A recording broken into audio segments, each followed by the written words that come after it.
రోజు మనం గనక చూసుకుంటే ఒక ప్రధాన పొలంలో ఉన్నాము. ఇక్కడ గనక చూసుకుంటే బంగారు తీగ అధికంగా ఉంది. ఇదిగో ఇది చూడండి, ఇది మొత్తం కూడా బంగారు తీగ అనమాట. ఇది రోజు రోజుకి స్ప్రెడ్ అయిపోయే అవకాశం ఉంటుంది. అందుకే ఇక్కడ ఏం చేశాడంటే ఈ రైతు దీన్ని ఎక్కడైతే గుంట్లు ఉన్నాయో ఆ గుంట్లు మొత్తం కూడా స్టాంపుని స్ప్రే చేయడం అనేది జరిగింది. ముందు ముఖ్యంగా దీనికన్నా ముందు ఏం చేశారంటే వీట్ బ్లాక్ వాడటం అనేది జరిగింది. వీట్ బ్లాక్ వాడిన ఒక 20 రోజుల వరకు ఆగింది.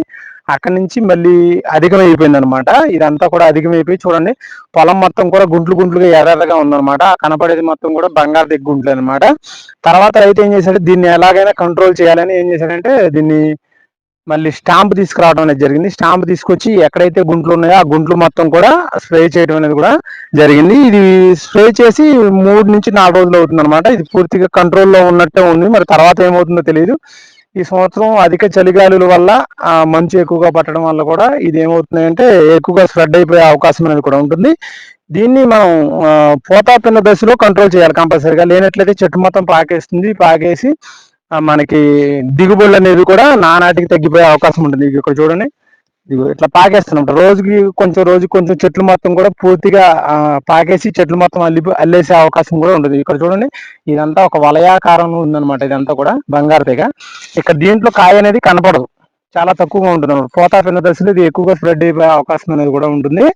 చాలా మంది ఏం చేస్తున్నారంటే కొంతమంది రైతులు దీన్ని ఎక్కడైతే గుంట్లు ఉన్నాయో అంత లెక్క చిన్న చిన్న గుంట్లు అయితే ఏం చేస్తున్నారంటే గైసులు కొట్టేయడం అనేది కూడా జరుగుతుంది. గైసులు అయితే పూర్తిగా మొక్క కూడా చనిపోతుంది. అక్కడ ఆ బంగారు తీగ అనేది అక్కడతో ఆగిపోయే అవకాశం ఉంటుంది. కొంతమంది స్టాంపు కొట్టడం అనేది జరుగుతుంది. అదేవిధంగా కొంతమంది వీట్ బ్లాక్ వాడటం అనేది రకరకాల ప్రయత్నాలు చేస్తున్నారు. ఈ బంగారు తీగని కంట్రోల్ చేయడానికి రైతులందరూ కూడా రకరకాల ప్రయత్నాలు చేయడం అనేది కూడా జరుగుతుంది. అదేవిధంగా ఇదే కాకుండా ఈ సంవత్సరం ఏంటంటే చూడండి, ఇక్కడ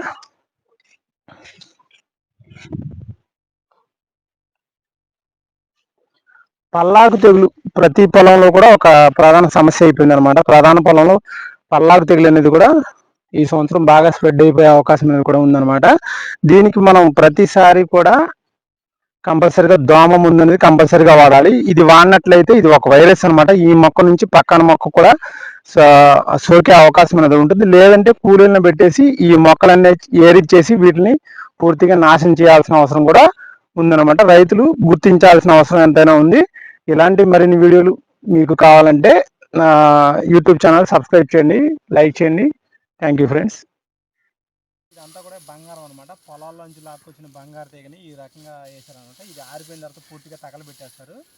చూడండి, ఇది మొత్తం కూడా బంగారు తీగ కూలీలను పెట్టి లాక్కొచ్చి గట్ల పైన వేయడం అనేది జరిగిందనమాట. ఇది కాయ రానంత వరకు ఇబ్బంది ఉండదు. కాయ వచ్చిందంటే నెక్స్ట్ ఇయర్కి ఇది విత్తనంగా మారిపోయే అవకాశం అనేది కూడా ఉంటుందన్నమాట. పాచేరా బంగారు తీగ అనమాట. ఇది చూడండి, ఇదంతా కూడా బంగారు తీగ అనమాట. చెట్టును పూర్తిగా అల్లేసింది. ఈ మినప చెట్టు అయితే పూర్తిగా కిందకి అణిగిపోయే అవకాశం ఉంటుంది. పెసర చెట్టు అయితే మాత్రం బంగారు తీగ ఏం చేయదు. పెసర చెట్టు 2 అడుగులు ఎత్తి పెరిగే అవకాశం అనేది కూడా ఉంటుంది. బంగారు తీగ మాత్రం దాన్ని ఏమి చేసే అవకాశం అనేది లేదు. ఇదంతా కూడా ఏంటంటే బంగారు తీగ చూడండి. దాన్ని మాత్రం బంగారు తీగ